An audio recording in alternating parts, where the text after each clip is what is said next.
Hey guys, oh wait, so we're live. So I am so glad to be back on schedule, back to posting this content for you guys and being able to kind of go through the Bible and make it make sense in real life. So I'm excited about that. I have my coffee here this morning. We're about to go on our 1 mile walk. That's one of our goals for the next 90 days is to just get out and be active more. So gonna get out and move, even though there's snow on the ground and I'd rather just stay inside and be in pajamas all day. So today is our first lesson from Exodus. We finished up Genesis. If you have not watched any of the Genesis series, I would highly recommend watching them. If you are on Instagram, just go to the guides section and you'll see all the ones we've done so far. And if you're on YouTube, just go to my playlist to the lessons for women in Genesis, I think is the category, and you'll see them there. So we're at the point in Exodus. Excuse me. So we're in chapter 1. So we have already left to where I believe for about 400 years has passed since the end of Genesis to the beginning of Exodus. I could be wrong in the time frame. If I am, absolutely let me know in the comments. I don't remember the exact time, but I know a lot of years have passed. Maybe it's 40. I think it's 400. I do know that the Hebrew people have been living in Egypt for a long time. And we're at the point now in the story where they have multiplied so much. It's a new Pharaoh. It's not the same Pharaoh that was there when Joseph was there. And he has gotten so, scared that they're going to take over and overthrow his rule that he has actually made them slaves. So we're at the point now where they are not a free people. They are not living there, where Egypt is just giving them, their best of everything and letting them live off their land and honoring them. They're now at the point in the story where they've become slaves because they have grown so much. So Pharaoh tells all the midwives to kill all of the baby boys when they come out. Now, luckily for the Hebrew people, these midwives worked alongside the Hebrew women as well. So they were friends and neighbors. Well, obviously, the midwives were part of the slaves. They were the working class. So they were friends and neighbors of these Hebrew women. So this is my speculation. This is not part is not said in the Bible, but my speculation, because the Bible talks about how it doesn't mention any kind of uproar when they're doing this. I don't think Pharaoh announced that all the baby boys were going to be killed. I think what he did, because it specifically says he told the midwives to kill these babies. I think what the plan must have been, because what mom is going to be like, sure, take my baby. I think when the baby comes out, I think the midwife just takes it away real quick and tells them it's a stillborn. If I had to guess, and if you have other thoughts on that, again, let me know. I'd love to hear your speculation on it. But that's the only logical conclusion I can kind of come to. Because I believe, and again, correct me if I'm wrong, I believe this was the Egyptian baby boys and the Hebrew baby boys, not just the Hebrews. I believe it was all across, obviously, except for Pharaoh's immediate family. Because he wanted his power and his rule to kind of stay within his bloodline. So, having said all of that, the midwives did not kill the baby boys, specifically the Hebrew people. It doesn't say the Egyptians, I don't know, but specifically did not kill the Hebrew baby boys. And when Pharaoh asked why, they kind of told him the Hebrews are the women are very strong and they have the babies before we get there. And that's what made me think that it wasn't a known thing. It was they would take it away in secret saying it was a stillborn. Because otherwise, why would you lie to Pharaoh and be the babies were already born, so we couldn't do anything? Because if it was a rule that you were taking the babies, then it wouldn't matter if they were born or not when you got there. So I think it was a secretive thing. Now, because of that, obviously the Hebrew nation still grew and still prospered as far as in population. Now, I think there was probably a better way to go about it than lying, because a sin is a sin regardless what reason you're doing it for. But it came down to the fact that Pharaoh was the ruler and the authority over these midwives, but God was the ruler and authority over everybody. Now, God gave us the command not to murder, period. Obviously, Pharaoh's telling them to murder. So which one would you believe? God's the higher authority. He's the one you would believe. or he was the one you would obey, not believe rather, although we believe higher authority as well. So the midwives were obeying God versus obeying man. And the Bible shows us that they were blessed for it, blessed beyond measure. So that is something that I really like. And you'll see time and time again in the Bible when people are blessed and they are given favor by God for obeying him versus the human authority that's in their life. And that's something that I think we can take as parents. And it's something that I've been very vocal about my entire time working in ministry, but even more so now that I have a daughter, is we need to teach our kids not to blindly obey authority just for the sake of the fact that they're authority. That, and I've seen it happen, that's what leads to abuse. And I fully believe when something like that happens, the parent is at least okay, if something like that happens and it's a matter of, well, he told me to do it and he's a man of God, so obviously I have to obey him. That's a fault on us as well for teaching our kids that they should blindly obey authority regardless what they say just because they're authority. So something we talk about obeying your mother and father. Now, I am not against my daughter asking why, and I explain it why. And I always explain it from a biblical perspective, because if I just say, well, that's because, I said to do it, then again, I'm teaching her to blindly obey me simply because I'm her mom, which translates to simply because I'm her authority, which is not a good thing to be teaching our kids or a good thing for us to be, believing and doing ourselves. Now, some people, I've heard people say when your kid asks why, like it's none of their business until they're teenagers. When they're teenagers, you can explain things. I would say no to that because your kids are so impressionable. They're like little sponges. So if you're teaching them from a young age that you just blindly obey because I said so, then what makes you think as a teenager it's going to click that they're allowed to ask questions without getting in trouble? No, they're just going to sneak around because they know they have to blindly obey you. They don't agree with it, so they're going to sneak around and do what they want to do anyways because they know they can't speak to you. So my thoughts on that. We should be teaching our kids to absolutely think for themselves. When they're little, it's super easy, right? Like, I get, like, it's not easy, like, as far as being stubborn. I know my kid, she was a little carbon copy of me. So stubborn, loved to say no, I remember one time in the grocery store, she was probably almost 2. We told her, don't touch the bread, because she had reached back and was, like, trying to rip through the package. We're like, oh no, Glory, don't touch the bread. She looks straight at me, smiles, reaches back and grabs it. And I was like, this child is going to like give me gray hair early on. So that's different. I'm not saying you don't teach your kids to be obedient and be disciplined and all that good stuff. But when it comes to when they're a little bit older and they're pointing out your hypocrisies, you can't get mad at them for it. You need to have conversations with them. If they're asking, well, why do I have to do that? My daughter, why do I have to go to church? I didn't show her in the Bible where it says you have to go to church 3 times a week because it doesn't say it. But we did talk to her and help her understand, like, it's good to get around other people that think like we do. It's good to have friends that are also grounded in the Bible. Where are you going to find those friends? At church. Like, that's a good place to fellowship. It's good to have that good foundation. We want to make sure we're teaching you the Bible. So taking you to Sunday school and us going and consistently learning the Bible as well helps us be better parents to teach it better to you.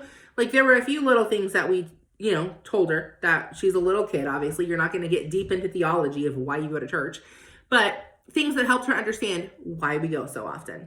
And then also helped her understand if we decide not to go to church because we are out of town or we're going to go on a family vacation and it's just not feasible to go to a good church, it's also not a sin. And I know I'm going to get some haters for that one because I've been told before that that's a sin. But it's not. Again, we teach the Bible, period. People ask me all the time what religion, what denomination we are. We're biblicist. We do not, okay, I don't say we. I won't speak for my husband. I do not identify as a Baptist, a Methodist, a Catholic, a whatever. I'm a biblicist. I obey and believe the Bible. So if someone gets up, we go to a Baptist church currently. In our area, the closest thing to what 100% is taught in the Bible is a fundamental Baptist church. Now, if you go to a church that teaches more what's in the Bible, again, I don't care. I don't do denominations. But we went to several churches in our area. We're at the one that teaches the closest to what the Bible says. Now, and I would say they're pretty spot on 99% of the time. We study out the passages ourselves. We both went to Bible college. I graduated with honors from Bible college. I know a decent amount of theology, not great, but I do know enough to go study things out myself, even if I don't understand them when they're said from the pulpit. And I've done that a few times, and I've been found wrong because what he was saying was actually true. But there were just things I hadn't heard before. And again, I'm not going to blindly obey. I'm smart enough. I'm going to go figure it out for myself and make sure that what he's saying from the pulpit is biblically accurate. And I teach my kid to do the same thing. Obviously, she's little right now. So if I get her asking why and saying, Mom, can you show me in the Bible where it says that? Then as she gets older, she's going to carry that with her. Now, a couple things that we do, my husband and I both, we pray for patience in front of her. Like we do devotions with her. We pray that we're better parents. We pray that we have patience. When we do things wrong, we apologize to her because as parents, we should do that. We let her see that we also struggle with certain sins. I know I very much struggle with my attitude. There are times when I just don't want to do it and I don't have a great attitude about it. And we're open with her about it. I don't want her to think that I'm perfect. I want her to understand that I'm a human just like she is. I have struggles just like she does and like she will have her entire life. And then it's okay to admit those struggles, acknowledge them, fix them, and move on. And sometimes you're going to repeat the struggles. So the two things that I wrote down specifically when it came to like lessons to apply to our parenting from this is one, I want her to follow God, not follow me. I am not on this earth to create a little army of children that are at my beck and call. That's not my purpose and that's not their purpose. Their purpose is to be here to follow God and honor God, not to follow mom and do everything mom wants them to do in their life. Now, I am doing my best to teach her how to have the relationship with God and teach her how to seek his will for her life and seek him for guidance and read his word and that kind of stuff. But heaven forbid that I do something really stupid and it makes my daughter look at God in a bad light. So I want to do such a good job with her knowing that we are two separate things. I am not God in this family. My husband is not God in this family. We simply are here. God has given us our daughter to teach and train her the best of our ability, which we have the Bible as a blueprint. Like we don't have an excuse for lazy parenting. That's not a thing. But we do have to work at it every single day and we're going to have shortcomings and we're going to have failures and that's okay because we are not God. We are humans just like she is. So if we do something stupid and we want to do our best to where if we ever mess up, it doesn't cause a stumbling block between her and her relationship. Now, that would be the same with pastors and Sunday school teachers and that kind of stuff. Like we teach her, those are all people. Your pastor is just a man. He's just a human like everybody else. If he does something dumb, you know what? That's not a reflection on God. That's a reflection on him. And then the second thing is we want to use passages like this to prevent abuse. Even if it's mom and dad, we have taught her very openly, if we tell you to do something and you feel like it's wrong, like it's something that goes against the Bible or you've been taught that it's a sin, openly challenge us on it. Now, so far, she hasn't had to challenge us on anything. Thank the Lord, because hopefully we are doing a good job as parents. And I hope that she doesn't ever have to challenge us on anything. And then we also, further than that, teach her friends, parents, teachers, Sunday school teachers, pastors, whatever adult or even child, I guess, is in her life. If they ever say anything or do anything or try to get her to do anything that she feels is wrong or she feels is against the Bible, she needs to tell us immediately. It doesn't even matter if she's wrong. A couple times she has come and told us a couple things that caused red alarms to go off. We investigated it and realized that and these were not abuse things, but these were like, why would she say that to my kid? It was things that either she misunderstood, and we had the conversation with all of us. It wasn't just, I talked to the teacher and sided with her. it was kind of like, okay, and they were like very small misunderstandings. It wasn't anything serious. If it was serious, we'd have looked into it a lot more. But it was just stuff that my daughter thought she heard something or thought she understood something. I can't think of a specific. I remember one just being super silly, but I can't remember what it was now. But something that she needs to know without a shadow of a doubt, that she's going to come to us and she's going to be believed, and we're going to look into the matter and get to the root of the issue. It's not going to be, well, you're a kid, so obviously you're lying. And at the same token, it's not going to be, well, we don't like your teacher, so obviously she's lying. Like, we're not pitting anyone against each other. We just care about truth and facts. That's it. So that's a couple things that I learned from this. And then I will say, I do think it's a good idea to be involved in a local church. But if you have kids and you are going to go to a local church, which again, highly recommend, I think it's a very, very good thing for families to do, ask what the process is for the teachers to become teachers. We have been in churches where later we found out that the teacher teaching the children was convicted of domestic violence against his family less than a year prior to him teaching the children. That's not okay. I know of a church right now that the pastor has a felony pending, so I don't think it's done yet, but a pending felony for verbal assault, and like basically he has anger outbursts a lot. But this one specifically was toward a cop.